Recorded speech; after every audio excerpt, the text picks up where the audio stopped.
Hey, what's up guys, X Hover here, and before I start this video, I just wanted to let you guys know of FPV Styles with Dave Slack. He's been doing some really great videos on reviews, overviews, and he talks about a lot of things that are very helpful in the FPV community. So if you guys could please go check him out and subscribe. And not only that, you do get an opportunity to win a CC3D, so check him out guys. Hey, what's up guys, X Hover here, and I've been getting a couple questions on YouTube and RC groups of my current setup for my QV400, so I thought I'd show you guys that now. And just currently, overall my current setup for everything that I use to go out and fly in the field. So I'll start off with the radio. The radio, I'm using a Turgenew 9X with a Dragon Link system on it. And the reason I'm using the Dragon Link is because I was using 1.3 and this video, the 2.4, would interfere with my 1.3. So I'm just using the Dragon Link with 5.8, and on both these setups I do have the 5.8. This one has a 600 and this one has a 250 milliwatt.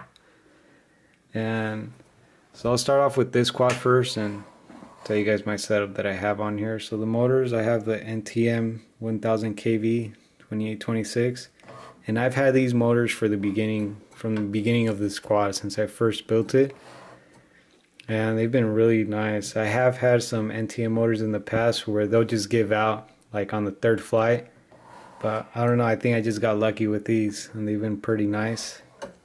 And this is the same quad that I've been using to film all my QV400 videos. So as you guys can see, it's been pretty durable, and pretty much every single flight I go out and fly with this quad, it's pretty much a guaranteed crash. And as you can see, it's still here in one piece. The only thing bad that's ever happened to this quad was I just broke one of these frames in half, but that was it. And then just this plate, I mean not the whole frame, but just the plate in half, and I just replaced that and that's it. But other than that, if anything, these little bobbins just come out. All I have to do is replace them or just glue them back on and you're ready to fly again. And what else I have on here? Just the props. I'm using these cheapy props. I'll be switching to these. I think these are HQs, but they're kind of similar to the Grupners. And I have used the Grupners on here and it flies really nice with those, but for now I'm just using cheapy props, carbon mix. The flight controller, I'm using the Open Pilot CC3D. You can get that from getfpv.com.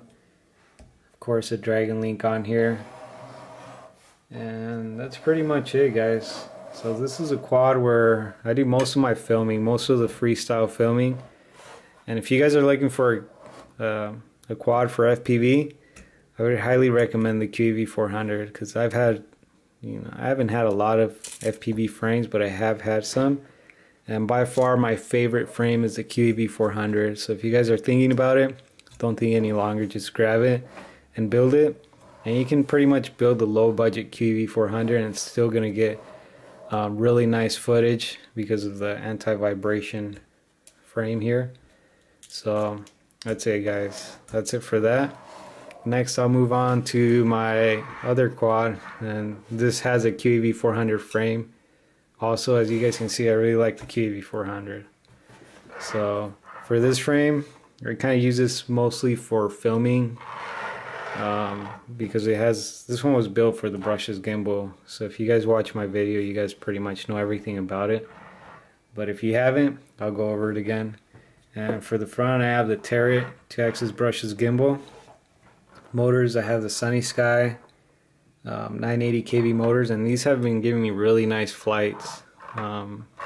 So really nice performance on these. And the props, I'm not sure if it's HQ props or another name, but I'll post it up on the link. These props have been really nice, been flying really good. The camera, I'm using the Lumineer Sony camera. You can get that at getfpv.com.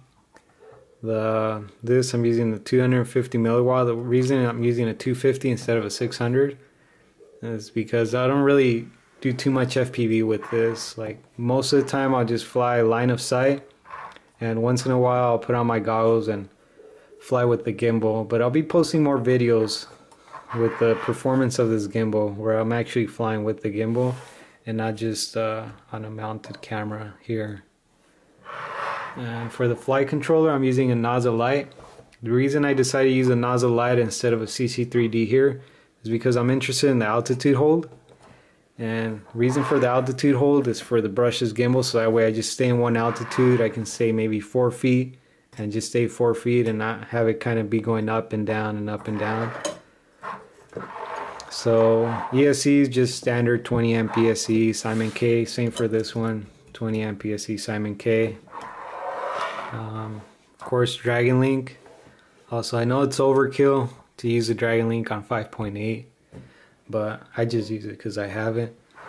And landing gears, I changed my landing gears from these to just these plastic ones. You can get these at Hobby King.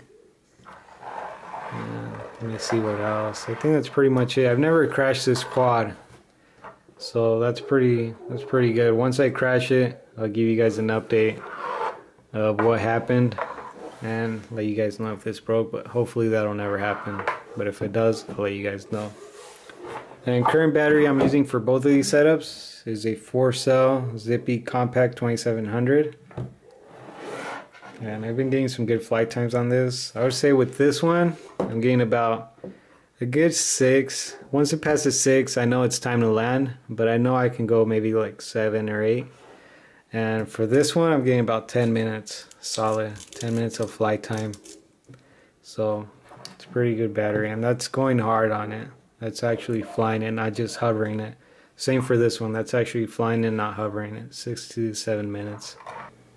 For goggles, I'm using the Fat Shark Attitude goggles. I used to have the Predators, but I switched to these only because they were really light, and the video inside, you get a bigger screen pretty much, and I really like these. The picture looks a lot sharper, and another thing I really like is they're really light, so you can actually tell when you have them on for a long period of time. You can actually tell the weight of the goggles, so that's another reason I switched to these. And that's pretty much it, guys. That's both of my QAV 400s. If you guys are looking for a FPV setup, go with the QAV 400. You won't be disappointed. And that's it, guys. Thanks for watching.